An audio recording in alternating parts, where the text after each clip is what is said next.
Hi YouTube, it's Jan. It's been a while. I know it has. I'm just making something quick, and by quick, if you've been on my channel for more than 5 minutes, you've probably noticed that anytime I say something is quick, it's going to be about 20 minutes. I'll just openly admit right now that I am reading a script. You're going to watch me reading it, because I came up with this at the last minute like I do everything in my life. So, today is a special occasion, and here's a little something to commemorate it. What makes it a special occasion, you ask? I will tell you right now. 1 year ago today, I arrived in Los Angeles. I was dead tired because I'd stayed up 2 nights in a row because, of course, I saved all of my packing for a move across the country until the very last minute. And since I've gotten here, I feel like I have done absolutely nothing. So I decided to give myself a little boost today to celebrate this 1 year anniversary of not dying in the multitude of ways available to me by recapping what I have accomplished. Because maybe there are even some good stories in there. So, quick backstory leading up to day one. I chose to move out on a whim with about $10,000 in my bank account after working for a year at a Walmart in the South that was only a 3-minute drive from my house using the back roads. I'd rarely ever driven a greater distance, and I was completely at the mercy of my family because it was their car, not mine. And driving outside of that, well, that usually led to some kind of a fucking anxiety attack. In a way, I did kind of move because I'm a coward. After letting my Walmart cashier self get scammed for the fucking third time, I thought, man, Walmart is dangerous. We should just move to LA. Because I'll be the first to admit I'm a fucking idiot. So, March 10th, 2018 dawns on a slightly younger me with better hair and better skin, looking gaunt and frazzled and optimistic as I am repeatedly trying to keep my beautiful fat gay cat son out of the bag that I am still packing. Having finished packing, having said goodbye to the 8 cats and 2 dogs I was living with at the time, I hop into the only car I have ever driven with my mother, who is just a ball of stress at this point. And as we start off down the only main road I have ever driven, I'm ready to go. And then I reach into my pocket and my skull candy earbuds aren't there. So I demand that we turn the car around. I'm not leaving without them. It's not that I'm having second thoughts, it's just that they were a gift. They were a gift from my mother, who thinks I'm having second thoughts. Well, we're already late, so we spin this quick U-turn, race back to the house, and my 74-year-old grandmother is already standing in the yard, even though it's the crack of dawn, holding my skull candy earbuds, because even though she and I don't see eye to eye on almost everything, we still fucking know each other. So, I thank her. And I say goodbye yet again. I hop back into the car, and the rest of the ride goes off without a hitch. Unless you consider the hitching in my mom's breath every time I start singing up another round of Anna Kendrick's Cups or some other song about leaving because I think I live in a musical and no one can convince me otherwise. Anyway, we make it to the airport, late, because of course we do. But luckily the flight is delayed, because the flight before it was delayed. And now the system is so backed up that I still somehow managed to be the last person to get on my plane. But before even that can happen, shit has to happen first. I have to go through TSA, which is now mixed in with all these delayed flyers, so this small airport is now full of people when it shouldn't be this early in the morning. I go through the body scanner, and my chest pings, because it always pings. See, among other things that make me an obnoxiously special snowflake, I'm transgender. I identify as male, and everyone who knows has told me how brave I am to do it. But I'm a fucking coward. Let me clarify. I don't defend my gender, and if I hear someone talking smack about trans people, I don't defend that either, though I do go home and write angsty poetry about it afterward, because ooh, that makes a difference. Anyway, this particular morning, I'm moving to Los Angeles. So when my binder pings, I immediately start taking off my shirt. And the TSA lady is like, whoa, whoa, whoa, whoa, whoa. And I'm like, it says essentially an undershirt. It's like taking off a button down. I'm equally as comfortable in a tank top as I am in a button down. Anyway, we're going off script. But because they are overpopulated by people and understaffed, I am pulled to a side room where I have to wait for an available female TSA agent to come over and scan me to make sure I'm not smuggling drugs in my chest. Now, the only available female TSA agent who is not currently busy guiding the main line is scanning someone's sneakers. presumably for drugs, because apparently there were a lot of drugs where I came from. Surprise, there are more drugs where I went. Anyway, I don't say anything about my trans status. I let this woman talk to me. I give her the half-truth of, yeah, I'm just really busty and I bind because that makes me more comfortable with it. So of course, I get off scot-free because I'm the most boring person in the world and I literally have never done any drugs. I'm allergic to marijuana, which makes moving out to LA really fucking dumb. Anyway. So I'm feeling disgusted with myself because I've done, yet again, the thing I hate, where I've accepted the female treatment because it's easier and it's less terrifying than just telling the truth. So I peel out of that side room, trying not to think. I look for my belongings, which are now all alone at the end of the line. So I run over, I grab them, I just shove that shit onto my person without even thinking. I race up the stairs to one of the only 4 terminals in this tiny-ass airport, and they're already doing final call. Well, I managed to catch my breath as I'm walking that bridge to the main boarding door, and then I drop my phone because I'm laden down like a pack mule. And thank the fucking powers that be that I am innately clumsy, because as I'm reaching for my phone, I bend at such an angle that my laptop case presses against the ground, and that pressure causes the unzipped top to open and reveal just how empty my laptop case is. So I just drop my other carry-on, run back down the bridge, shouting, because I don't have any shame anymore, and the guy at the gate says he'll hold it for me, but I have to hurry, and I am hurrying, I'm just out of shape.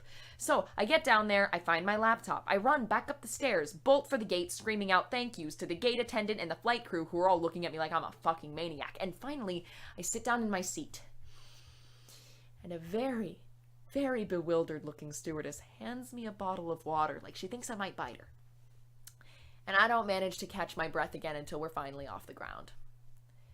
And the rest of the day was a bit of a blur. I was deliriously tired, but I don't sleep on planes, and I love to travel, so I'm just riding a buzz the whole way.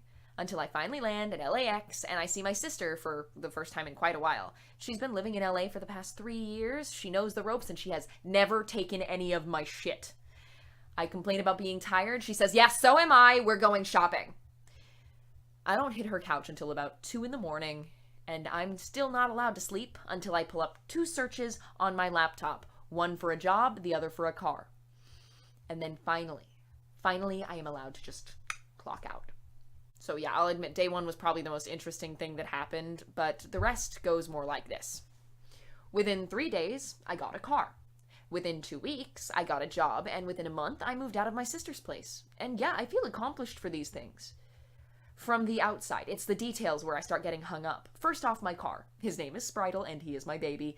But immediately, I am both in love with him and terrified of him, because now not only do I have to learn a new car, I have to essentially learn how to drive. In Los Angeles, there are no more back roads, there are no more quick trips, and there are an endless number of Tesla drivers who just think it's their civic duty to cut me off. I also managed to get a ticket my first day driving my car because he's a used car and the registration was out of date. Even though I had the temporary registration, I got a fix-it ticket. But it's a fix-it ticket, so I fixed it. But now I do get irrationally angry every time I see a bike cop and fucking Teslas. Second, my first job. 3/4 of the management adored me. The other 1/4 who ran the show really didn't care about anybody, and my coworkers all seemed so unimpressed by me. Well, the cooks really liked me. It was the other cashiers that didn't like me. Anyway, despite the fact that I was always complimented to the managers by the guests I served, I was called into the office on more than one occasion for the fact that I wasn't making the other cashiers happy. So, I don't work there anymore, thank the gods, but I do miss the food.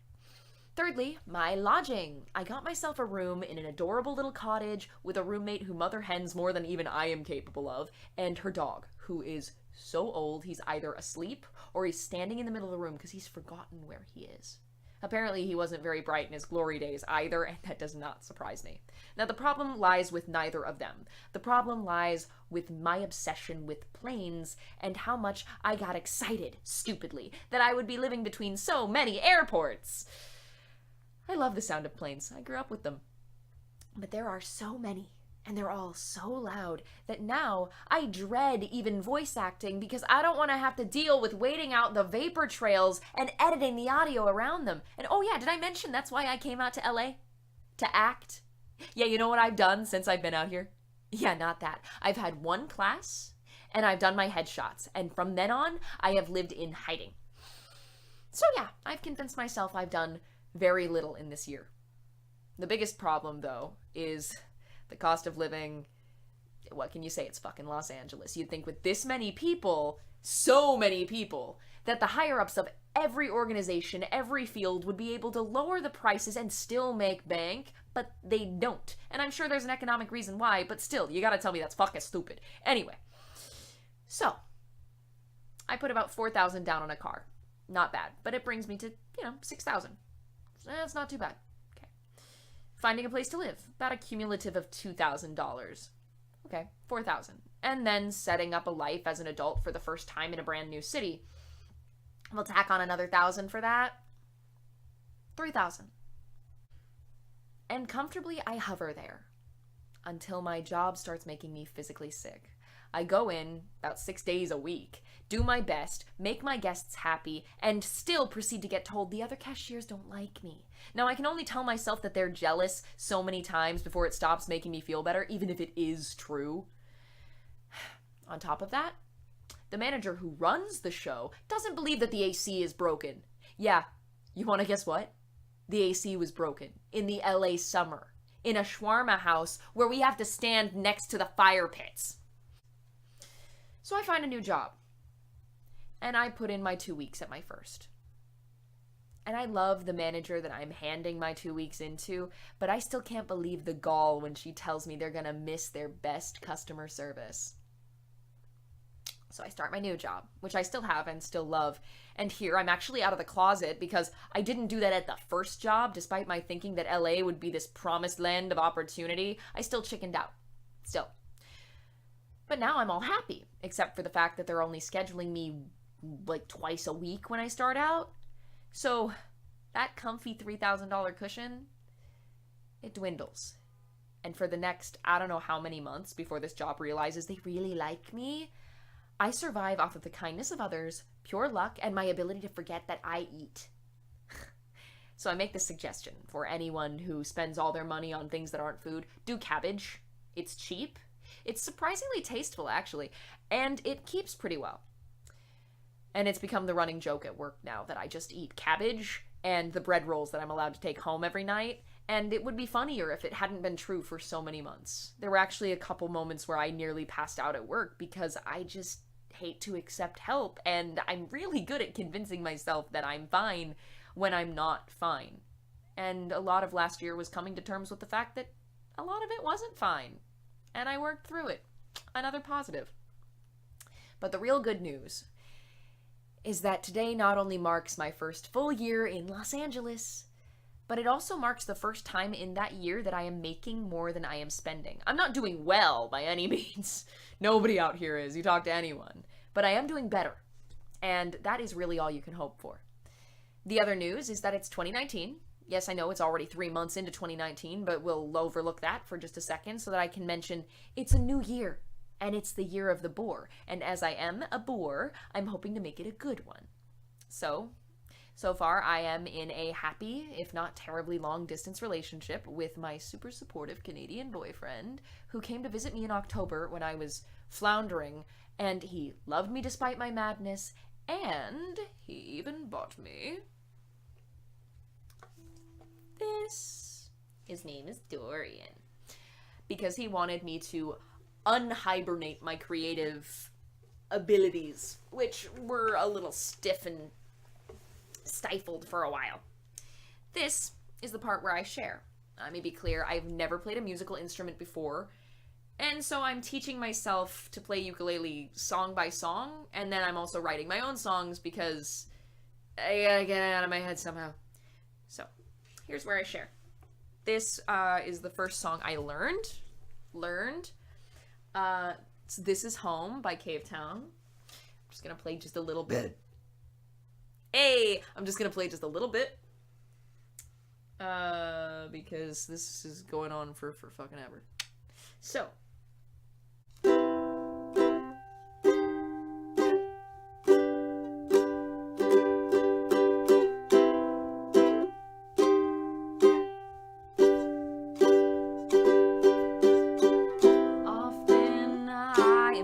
upset that I cannot fall in love, but I guess this avoids the stress of falling out of it. Are you tired of me yet? I'm a little sick right now, but I swear when I'm ready I will fly us out of here. That was the first song I taught myself. And then the other night I wrote this one. It's a little bit of sharing. It is called Milk and Honey, just in case you are curious. Carry me to the land of milk and honey. Leave me be where the waves will come to claim me. Oh, marry me if you're ready to waste your life now, darling, and bury me where the sand will come to cover up my eyes this time. So yeah, you can tell I'm not fantastic, but I'm learning. So that's exciting. That's something that I managed in my year in California. Let me grab my script for the rest of this. The rest of it's pretty short. We're getting right up on the end here. Yes. I also did manage to do one voiceover piece that I was really proud of. It's a hybrid audiobook audio drama. It's a dramatic reading kind of a Dragon Age fan fiction. It is mature content, but I will leave the link in the description. It's not that mature. But if you so dare, that will be down below for you to click. It's the kind of work that I actually kind of really want to keep doing, and I intend upon doing more of it this year. And I know that I've got a lot of other art projects. If you heard me talk about my webcomics, I've got a lot of those. And much of my art still leaves much to be desired, in my opinion. But I also know it's a process, and I do see progress, and I'm the one doing it. So I feel like that's a little bit uplifting in its way. So, this isn't a success story kind of story time, not really a survival story. I mean, it could have been worse, yes, but it also could have been a lot better. But it is what it is, and it's what I did, and I'm the one who did it. So, yeah. Year 1, check. Year 2, we'll just have to see how that goes.